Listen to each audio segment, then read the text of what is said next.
select to a raid with 25 other people, you're automatically in a party together, and you fulfill objectives, and at the end you get rewards and are also ranked on how well you did compared to the other players.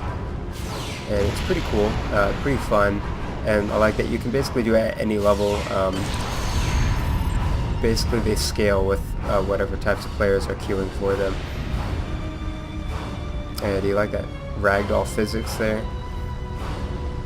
Yeah, I like it.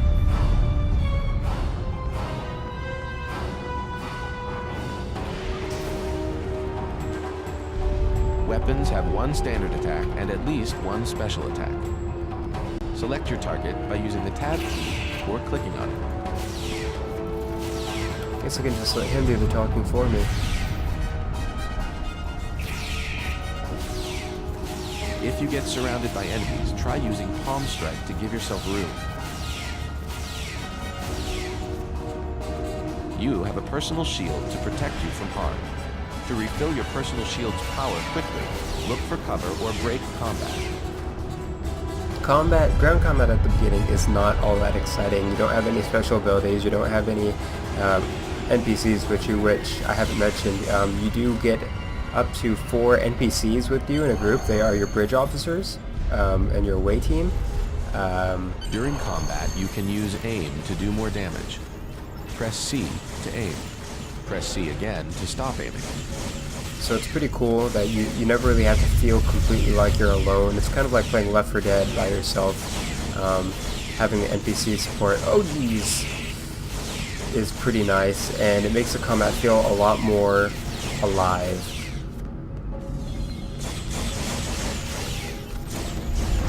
Three, two, one. Okay. And speaking of bridge officers, I now get to go and get my first bridge officer. They're rewarded through questing, basically. Your choice of bridge officer is very important. Research your bridge officers carefully before you choose one. Yeah.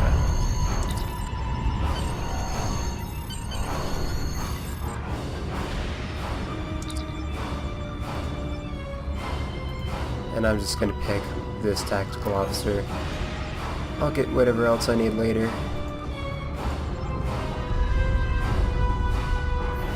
Into ship. So now I get to show you guys a little bit of ship stuff, which they again start off very slow, and they don't show you at all how exciting it can be. You do get multiple ships throughout the game. Every 10 levels you can pick a new ship. The very first ship they give you is kind of boring, kind of slow. I mean, it looks pretty cool. You can customize it, but when you start to upgrade your ships is when you really start to get a feel for the space combat. Start moving your ship by increasing the throttle. Increase your throttle by pressing E. Decrease by pressing Q. One of the first things I'm going to do... Oh, well, let me do it. Not right now. You can actually customize the interface a bit. Maneuver your starship by using the W, A, S, and D keys. Your camera will focus on your target in space. Select the USS Oakland. Very annoying when you're trying to talk. Press escape to clear your target. You can also steer your ship by holding down both mouse buttons.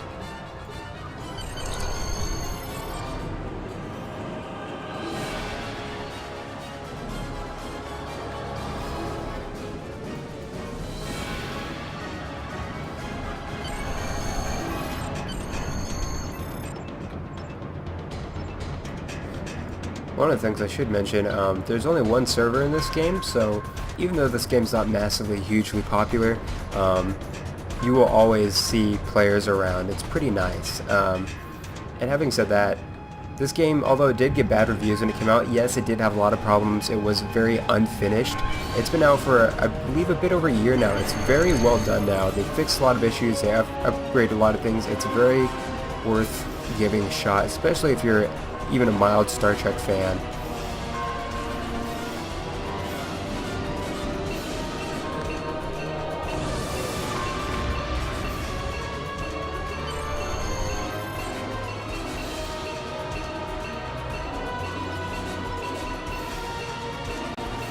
You must be within 10 kilometers of your target to fire weapons. All Starship weapons have firing arcs. Mouse over the weapon icon to see the arc. Yeah, like the guy said, weapons have different arcs. So certain weapons are designed to shoot behind you, in front of you, to the side, that sort of thing. It makes combat a bit more interesting. Just to give you guys a bit of an idea as well, these 4 blue things around my ship icon here are my shields, and they do take damage. They have their own amount of health, and then there is my hull itself, which also receives damage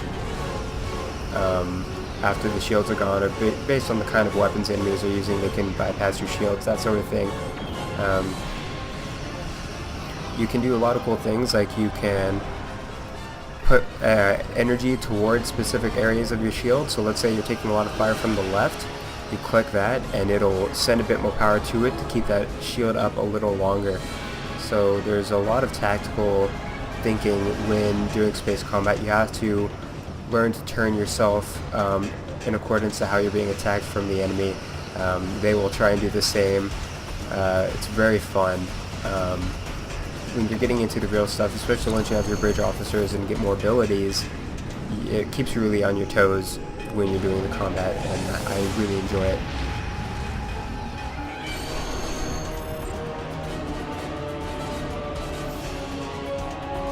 Your ship has 4 shields: forward, back, left, and right. Keep your most powerful shield facing an enemy and protect damaged shields so they can regenerate. You can direct more energy to individual shields by using the arrow keys or the shield monitor.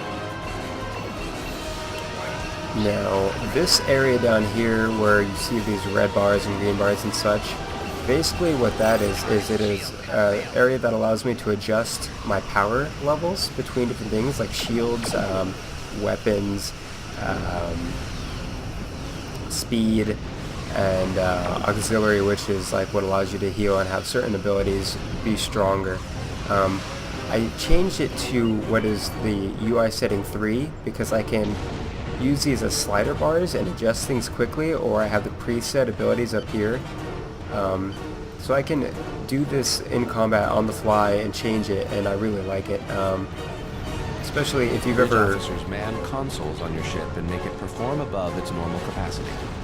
The consoles on your bridge are represented at the bottom of your screen. You can activate a bridge officer's ability by clicking on the icon in the tray. Some bridge officer abilities modify how your weapons work. After using one of these abilities, you will need to fire the weapon to get the full effect.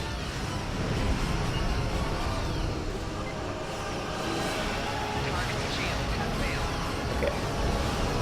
Like I was saying, if you've ever seen the show and they'll talk about put power towards engines, that sort of thing, that's basically what it is. It's just a little thing. It's pretty cool. And it can make a huge difference in the fight, especially at endgame. If you need to not die, for example, putting power towards shields can save your life.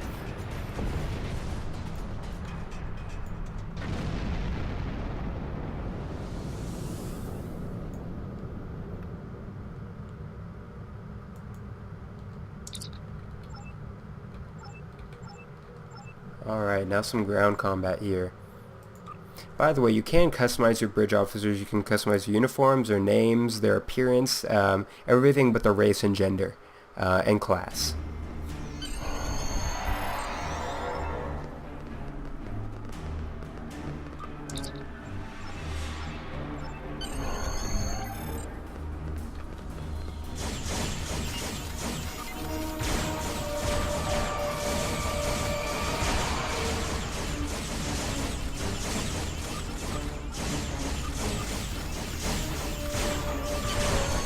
As a captain, you can carry 2 weapons at a time. To switch weapons at any time, press Z. If you switch to an empty weapon slot, you will use martial arts attacks.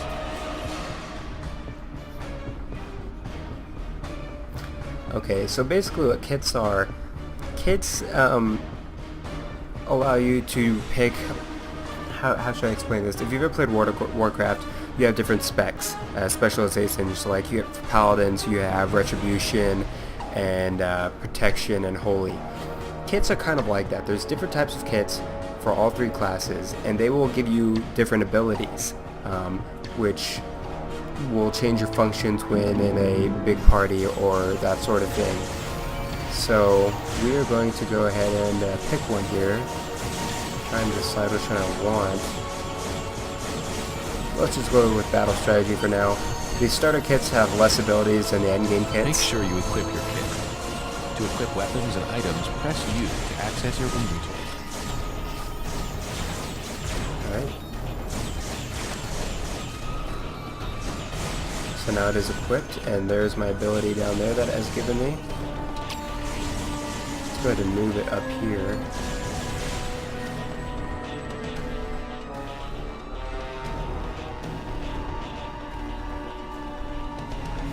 Wants us to rescue Issue colonists. orders to your away team by using the team action bar.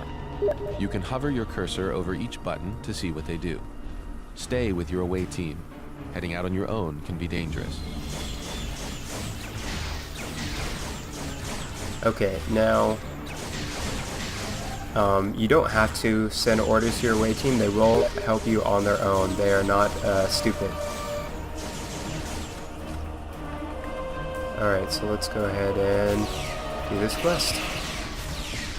Oh, he did give me a new weapon, so let's go ahead and use that instead, because phasers suck. There's a lot of types of weapons. Increase your movement speed. Press shift to start sprinting. You cannot attack while sprinting, but you will take less damage.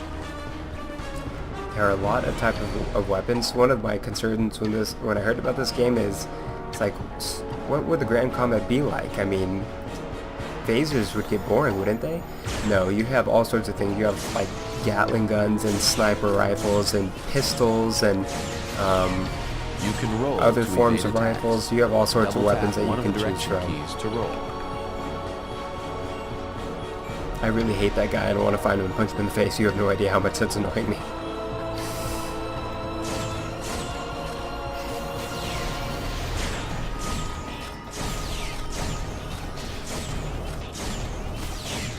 If you hit an enemy from the back or the sides, you will get a flanking bonus added to your damage. Try attacking from a different direction than your friends or away team.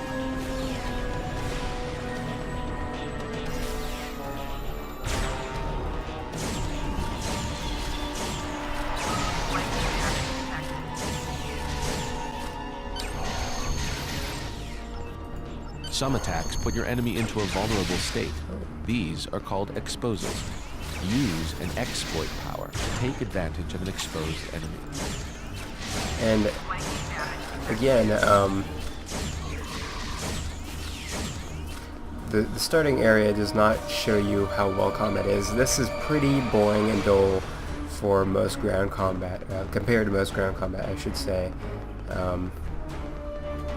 But again, I do want to get through the tutorial to show you guys what the game is basically about. So we will push through.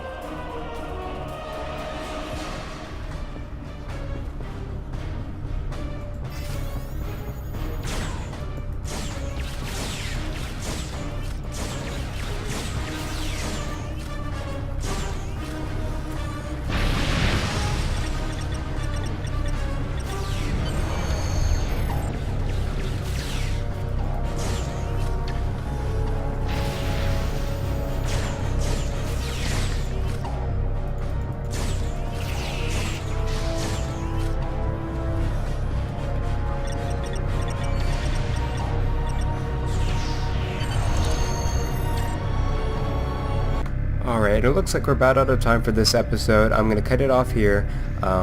Next episode we should be able to finish up the tutorial and perhaps get started on one of the actual missions so I can show you what the game is really like. So having said that, thanks for watching guys, and I will see you next time.